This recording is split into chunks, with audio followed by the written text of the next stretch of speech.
রাধে রাধে বন্ধুরা, good morning. কেমন আছেন? আজও চলে এসেছি নতুন একটা লাঞ্চ বক্স প্যাকিংয়ের ভিডিও নিয়ে। আজকে মেয়ের লাস্ট স্কুল, মানে এই যে গরমের জন্য যে ছুটিটা দিয়েছে না সরকার থেকে, সেইটার। তো আজকে কি দেবো, আজকে গরমটাও মারাত্মক আছে, তো ওই জন্য একটুখানি চিড়ের পোলাও করে দিয়েছিলাম।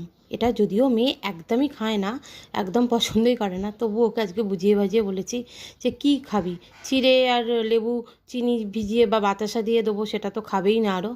আর সাথে দিয়েছিলাম একটুখানি তরমুজ। আর চিড়ের পোলাওটা আমি খুব লাইটভাবে করি, যদি আপনাদের রেসিপি লাগে তো আমাকে বলবেন, আমি ভালো করে ভিডিও করে দেবো।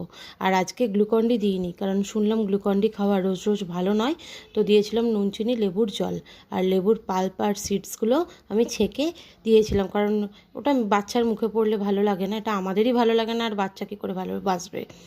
আর এই তো আমার লাঞ্চ বক্স রেডি। সবাই ভালো থাকবেন।